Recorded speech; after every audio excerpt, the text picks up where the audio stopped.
is with us now on the phone. Mr. Trump, good morning to you. Good morning. In the wake of what happened in Orlando, you renewed your call for a ban on all Muslims entering the United States. As you know, this suspect was in fact an American citizen. Do you have any proposals that would have addressed, that would have stopped this particular instance? We need far better intelligence gathering. We have terrible intelligence gathering right now. People aren't reporting other people when they see there's something wrong. We have mental instability that's through the roof, and the neighbors know it, and they understand it, and they don't report it to the police or the FBI. And for some reason, people, whether it's San Bernardino, where they had bombs all over their apartment floor, and a lot of people saw it, they didn't report it.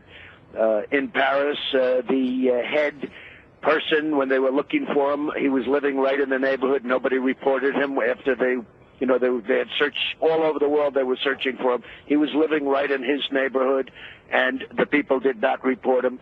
For whatever reason, they're not reporting these people, and they know there's plenty going on up there that's wrong. Would you consider, among those other things you just mentioned, a ban on assault rifles? And here's the argument. They're a weapon of war. They're not a hunting rifle. They appear to be the weapon of choice for terrorists, as well as the shooter of kindergartners, first graders in Newtown, as well as movie theater goers in Aurora. Why not ban assault weapons, as Hillary Clinton just called for recently on our show? Well, first of all, there are millions of them already out there, millions upon millions. So they're already out there, number one. And I absolutely wouldn't, because people need protection. They have to protect. So the bad guys will have the assault rifles, and the people trying to protect themselves will be standing there with a BB gun. Can you think of an instance where somebody on the good side used an assault weapon? She's the wrong person. She's the wrong person at the wrong time. She doesn't understand the issue. She's weak. She's ineffective. She does not understand the issue. And she would be absolutely the wrong person. But she wants to bring 500% more people in from Syria, 500% more coming into this country, pouring into this country. And I'm saying we cannot take any more people from Syria right now. We can't do it.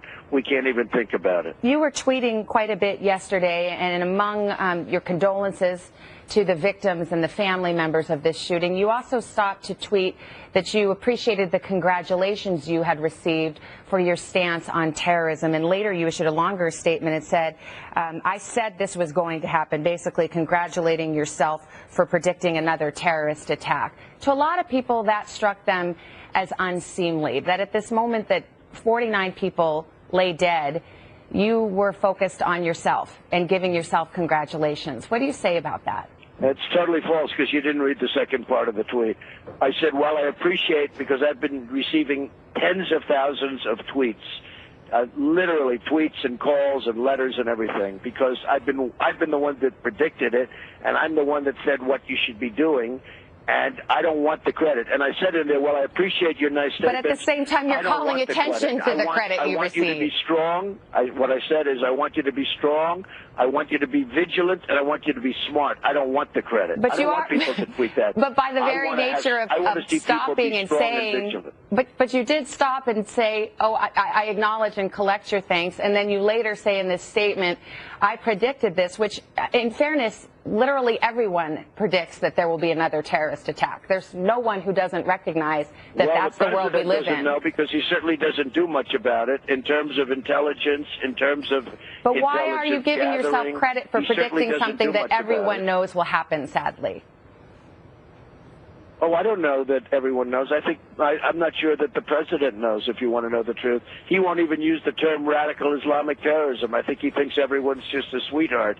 He won't even use the term radical Islamic terrorism, which I think is insulting to our country, and it's insulting to everybody.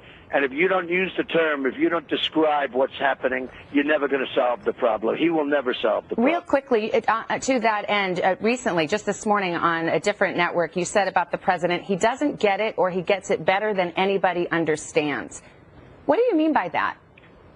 Well, there are a lot of people that think maybe he doesn't want to get it. A lot of people think maybe he doesn't want to know about it. I happen to think that he just doesn't know what he's doing, but there are many people that think maybe he doesn't want to get it. He doesn't want to see what's really happening. Why would that be? And that could be because, Savannah, why he isn't addressing the issue, he's not addressing the issue. He's not calling it what it is. This is radical Islamic terrorism.